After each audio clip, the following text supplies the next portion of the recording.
안녕하십니까? 오늘은 우리 민속의 유래라는 책을 소개합니다.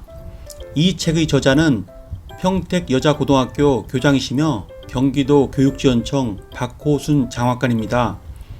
이 책은 현대화 속에 점점 사라져가는 우리 민속과 그에 따른 유래를 찾아 정리한 책입니다. 우리 민속이 왜 그렇게 이어오게 되었는지를 찾는 과정에서 나타난 우리 조상들의 얼과 슬기를 후손에게 전하고 우리 국민들로 하여금 예를 바탕으로 곱고 바른 인성을 기르도록 안내한 책입니다. 그러면 책의 주요 내용을 살펴보도록 하겠습니다. 1. 세시풍속. 우리설과 까치설의 어원. 새해 첫날이 나이를 한 살 더 먹는 날이라 하여 나이를 세는 말인 설에 의해 설날이 되었다. 어릴 때 이런 노래 많이 들어보셨죠? 까치 설날은 어저께고요. 우리 설날은 오늘이래요. 네, 그러면 섣달 금음날을 왜 까치 설날이라고 할까? 작은 설이라 하던 섣달 금음날을 옛말로 아친설로 부르다가 아치설을 거쳐 우리 민족과 친밀한 관계를 맺고 있는 까치의 영향으로 까치설이 되어 까치설날로 부르게 된 것으로 보인다. 까마귀에 대하여 재미있는 이야기가 있다. 까마귀의 울음소리가 괴이하고 깃털이 온통 검어서 그렇지 지구상에서 자신을 낳아준 어미에게 봉양할 줄 아는 동물은 사람과 까마귀 뿐이다. 사람이 부모에게 효도하는 것은 당연한 일이지만 짐승으로서 늙은 어미에게 먹이를 물어다주는 까마귀는 참으로 기특한 새다. 따라서 까마귀를 반포조, 받은 것을 도로 갚음을 할 줄 아는 새 또는 효조라고 부른다. 신의와 차례상, 제사상은 왜 북쪽으로 모시는가? 우선 차례를 지내는 대상은 4대 이하의 돌아가신 조상이 되고 제주는 장자, 장손이 되며 장손은 종가, 종갓집이 되고 차례를 지내는 시간은 오전 8시부터 9시경이며 차례상의 진설장소는 보통 대청이나 큰방이다. 그 다음 신의를 북향에 모셔야 하므로 차례상을 북쪽에 두고 진설은 대개 5줄로 한다. 차례나 제사 때에 조상의 신의를 북향에 모시는 이유는 무엇일까? 그것은 사람이 죽으면 북망산으로 간다 하여 돌아가신 분이 가신 쪽이 북향으로 신의를 모시는 것이다. 북망산은 사람이 죽으면 파묻히는 곳을 이르는 말로 북망산천이라고도 한다. 북망산은 중국 하남성 북쪽에 있는 작은 산 이름으로 한나라 이후 역대 제왕과 귀인, 명사들이 무덤이 많다. 과일나무도 시집을 보낸다. 과일나무를 시집 보내는 풍속은 과일나무 가지에 돌을 끼우거나 가지에 줄을 매고 당겨 땅에 고정시키는 방법으로 과일나무 가지가 옆으로 벌어지게 하여 과일의 수확량을 늘리기 위한 행위다. 과일나무 가지가 똑바로 위로만 향하여 자라면 햇빛을 받는 일조량이 부족하여 과일이 적게 열리고 열린 과일의 크기도 작게 여문다. 초파일의 탑돌기와 연등 달기.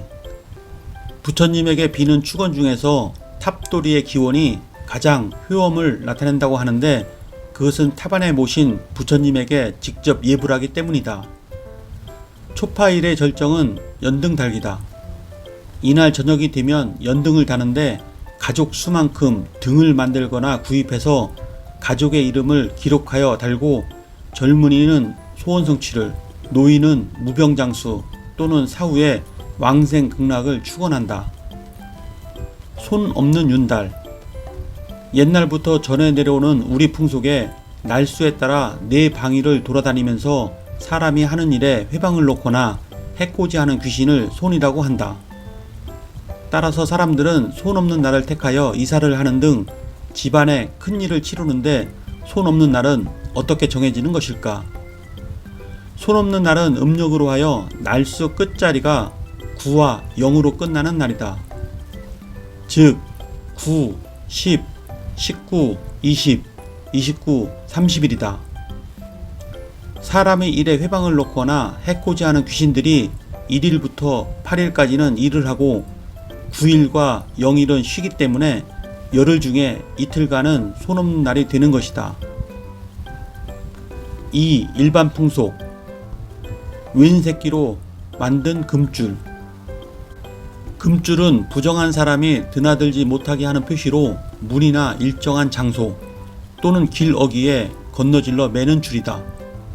이러한 금줄은 아이를 낳은 집은 물론이고 신성하게 여기는 장소와 일반인들이 접근을 막고자 하는 곳에 치는 경계 표시다.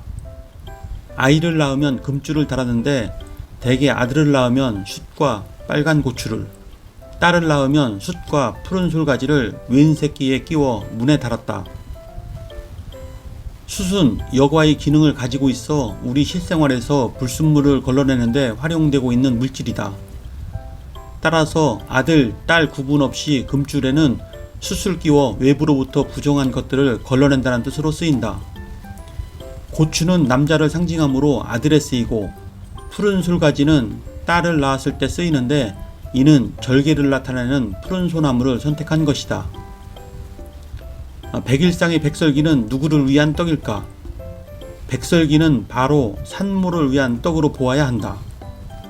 임산부가 아기를 낳기 100일 전부터 뼈마디에 붙어있는 인대가 늘어나기 시작하여 아기를 낳을 수 있는 신체의 구조가 만들어진 다음에 산고를 거쳐 분만을 하게 되는 것이다.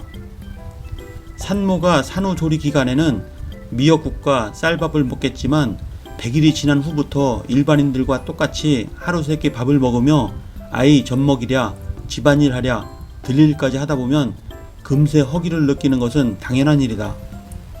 바로 이때 산모의 허기를 채워주는 것이 백설기다. 백설기를 통째로 부엌 한편에 놓고 수시로 드나들며 떼어 먹으라는 것이다.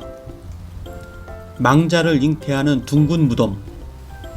무덤을 반구 형태로 둥글게 만드는 이유는 윤회설과 땅은 곧 어머니라는 기모사상과 관련이 깊다. 둥근 무덤은 곧 죽은 사람이 다시 살고 싶어 했던 소원을 들어주는 것으로 임산부의 배 모양처럼 죽은 사람을 어머니의 의미를 가진 땅에 다시 잉태를 시켜주는 것이다. 한편 풍수지리설에 의하면 좋은 묘자리라고 하는 명당자리는 대체적으로 좌청룡, 우백호, 전주작, 후연무라고 하여 묘가 남쪽으로 향하고 있을 때 동쪽에는 용신, 서쪽에는 범신, 남쪽에는 봉황신, 북쪽에는 거북신이 네 방위를 지켜주는 것이다. 이러한 명당자리를 외형적으로 보면 묘 뒤편에는 큰 산이 둘러있고 좌우로는 산등성이를 따라 능선이 뻗어 있으며 앞에는 넓게 트인 야산이나 들이 펼쳐져 있는 커다란 삼택의 모양이다. 옛날 이와 같이 자연적으로 조성된 명당자리는 이미 왕실이나 고관대작과 세도가들이 차지하였기 때문에 일반 백성들은 이러한 명당자리를 넘볼 계제가 못 되었다. 따라서 이들은 양지 바른 곳에 무덤을 만들고 묘 뒤편에서부터 양옆으로 둔덕을 인위적으로 만들어 좌청룡, 우백호, 후연무를 형상화하여 스스로 명당자리를 만들었던 것이다. 네, 이상으로 책의 주요 내용을 살펴보았고요. 우리 민속의 유래에서는 세시풍속과 일반 풍속으로 나누어 우리 민속의 유래를 재미있게 설명하고 있습니다. 까치설의 어원과 제사상은 왜 북쪽으로 하는지, 초파일의 탑돌기와 연등달기는 왜 하는지 등 우리가 잘 알지 못했던 풍속의 유래를 상세하게 설명하고 있습니다.